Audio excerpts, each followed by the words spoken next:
Hello everyone, this is our season lecture and now we discuss before about you what is variable, what is data type.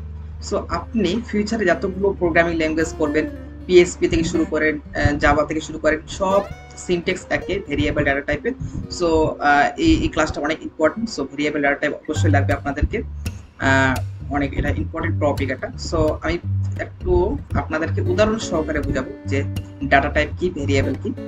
So দেখুন, এখানে data type বলতে এখানে একটা আছে dinner set দেওয়া আছে, দেখতে পাচ্ছেন আপনারা ডিনার সেট। আর এখানে ভেরিয়েবল বলতে এখানে একটা বাক্স, বা আমরা যদি প্রোগ্রাম ভাষা বলি যে স্টোর, কোনো কিছু স্টোর করে রাখার জন্য আমরা ভেরিয়েবল ব্যবহার করে থাকি। মেইনলি যদি আমরা যদি প্রোগ্রামিং ভাষা বলি কিছু স্টোরেজ করার জন্য। সো এখানে ডাটা টাইপ কিন্তু অনেক ধরনের হয়। যেমন এখানে আমরা কি দিয়েছি, একটা ডিনার সেট আমরা কোথায় ব্যবহার করি, বিভিন্ন বিয়ে বাড়িতে নিমন্ত্রণ আমরা গিফট দেই না ডিনার সেটে। সো এই ডিনার সেটই কিন্তু অনেক ধরনের থাকে, এর ভিতরে কি থাকে, কাপ থাকে, গ্লাস থাকে, থালি থাকে, হ্যাঁ অনেক ধরনের হতে পারে। ঠিক ডাটা টাইপ কিন্তু অনেক ধরনের হয়, বুঝতে পারলাম? ডাটা টাইপে কিন্তু অনেক ধরনের হয়। এবার ভেরিয়েবল কিন্তু একা কাজ করতে পারে না, তার হেল্প লাগে কিন্তু ডাটা টাইপ। ভেরিয়েবল একা কোনো কাজ করতে পারে না, তার হেল্প লাগে কি ডাটা টাইপ, তার ডাটা টাইপ হেল্প লাগে। সো এখানে ভেরিয়েবল এবং ডাটা টাইপের মানে আমরা যখন প্রোগ্রামে ভাবে আমরা ভেরিয়েবল ডাটা টাইপ লিখবো, তো প্রথমে দিতে হবে ডাটা টাইপের নাম, তারপর তো ভেরিয়েবলের নাম। সো ভেরিয়েবল নাম কিন্তু এটা কিন্তু ফিক্স না। ভেরিয়েবল নাম আপনি ইচ্ছা মতো দিতে পারবেন, মানে সবসময় ভেরি করে। ভেরি মানে বুঝতে পারেন না, ভেরি মানে হচ্ছে মানে চেঞ্জ, প্রতিনিয়ত চেঞ্জ হয়। আপনি আমরা যখন এখানে এর নাম দিয়েছি হচ্ছে মাই বাস্ক। সো এর নাম কি দিয়েছি আমরা, একটা মাই বাস্ক। সো এখানে আমরা এখানে বুঝে দিয়েছি যে ডেনসিটি মাই বাস্ক, মানে ডেনসিটি একটা ডাটা টাইপ এবং ভেরিয়েবলের নাম দিয়েছি আমরা মাই বাস্ক। সো আপনার ইচ্ছা আপনি কি নাম দিবেন, সো আপনার ডিপেন্ড ফর ইউ, আপনি ভেরিয়েবলের নাম কি দিবেন। সো আমি আর কি বললাম যে ভেরিয়েবল মানে হচ্ছে একটা বাক্স, মানে একটা স্টোরেজ যেখানে কিছু স্টোর হয়ে থাকে। যখন আমরা প্রোগ্রামে ভেরিয়েবল লিখি তখন একটা কিন্তু ফাঁকা বাক্স তৈরি হয়। তো এই ফাঁকা বাক্সটা হচ্ছে একটা ভেরিয়েবল। এবার ভেরিয়েবল আগে কিন্তু ডাটা টাইপ লাগে। তো ভেরিয়েবল একা কাজ করতে পারে না, তাই লাগে ডাটা টাইপ। এবার ডাটা টাইপ কিন্তু অনেক ধরনের হয়, ইন্টিজার, ফ্লোট, এটা আমি শেখাচ্ছি এখানে। সো এবার ডাটা টাইপ কিন্তু অনেক ধরনের হয়, যেমন এখানে দেওয়া আছে data type in C program. So data type আবার অনেক ধরনের হয়, যেমন ইন্টিজার, ফ্লোট, ডুয়েল ক্যারেক্টার, অনেক ধরনের এটিসি হয়। বাট আমরা এতটা আমরা জানবো না, আমরা আস্তে আস্তে ডিপলি যাব। আমরা মেইনলি আমাদের ইন্টিজার লাগবে। সো আমি একটু এখান থেকে দিই।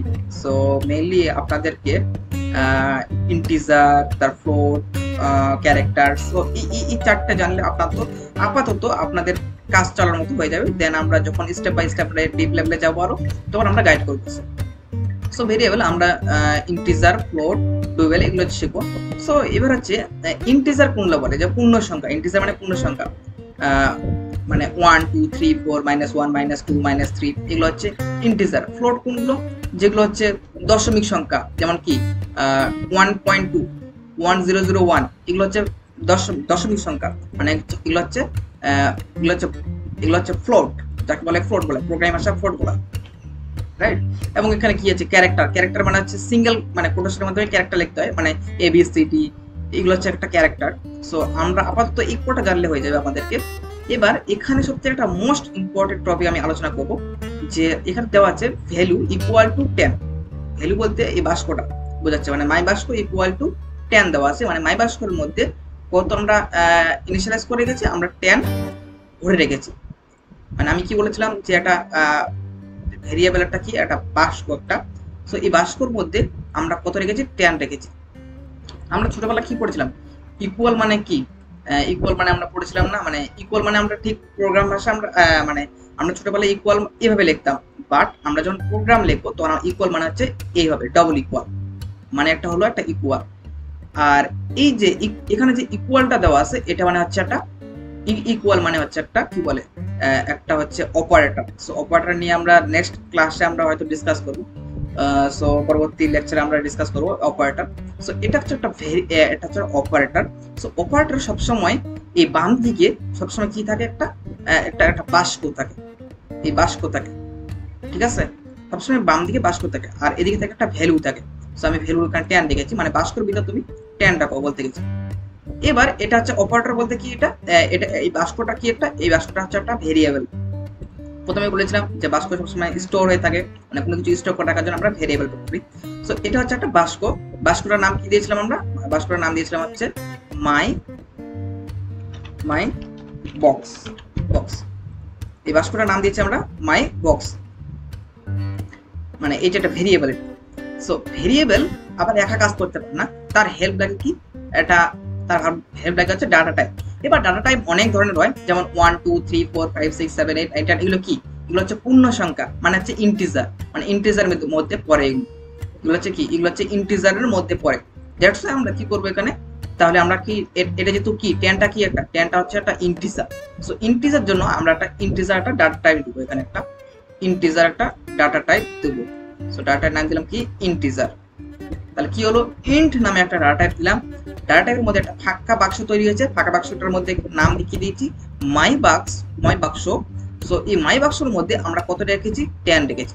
মানে যখন আমরা ইন্ট নামে একটা ডাটা টাইপ লিখবো, ডাটা টাইপ লেখার পর একটা যখন ভেরিয়েবল নাম দেবো হচ্ছে মাই বাক্স, তখন একটা ব্যাকএন্ডে কি একটা ফাঁকা বাক্স তৈরি হয়। এই ফাঁকা বাক্সটার নাম দিয়েছি কি মাই বক্স, মাই বাক্স নাম দিয়েছি, ঠিক আছে। এবার মাই বাক্সের মধ্যে আমরা কত ভ্যালু রেখেছি, আমরা রেখেছি 10। এবার এটা কি ধরনের ডাটা টাইপ, এটা হচ্ছে ইন্টিজার ডাটা টাইপ, এটা হচ্ছে ইন্টিজার ডাটা। এখন আমি যদি 10.5 দিই, তাহলে এটা কি ধরনের ডাটা টাইপ হবে, এটা হবে ফ্লোট। যেমন এই যে ফ্লোট হচ্ছে একটা ডাটা টাইপ, যেটা হচ্ছে ভগ্নাংশ, মানে হচ্ছে কি বলে পূর্ণ সংখ্যার জন্য আমরা ফ্লোট ব্যবহার করতে পারি। সো তাহলে এই জায়গাটা কি হবে, এই জায়গাটা হয়ে যাবে তখন ফ্লোট নামে একটা ডাটা টাইপ হবে, এটা হয়ে যাবে ফ্লোট। সো ওকে, আমি একটু বড় করে দেই। ওকে, তো এটা কি হয়ে যাবে, একটা ফ্লোট নামে একটা ডাটা টাইপ। তো ডাটা টাইপের নাম দিয়েছি কি মাই বাক্স, বা আপনার ইচ্ছে আপনি নাম দিতে পারেন, ধরেন মাই, বা দিতে পারেন নাম্বার 1, ঠিক আছে। তো ফ্লোট নামে একটা কি করলাম, একটা হচ্ছে ডাটা নিলাম, যার হচ্ছে ভেরিয়েবল নাম দিয়েছিলাম একটা নাম্বার 1। যে নাম্বার 1 একটা ব্যাকএন্ডে একটা কি হয়, একটা ফাঁকা বাক্স তৈরি হয়। সো এই ফাঁকা বাক্সের মধ্যে আমরা কত রেখেছি, 10.5। তাহলে এটা কি হলো, এটা একটা ফ্লোট হয়ে গেল।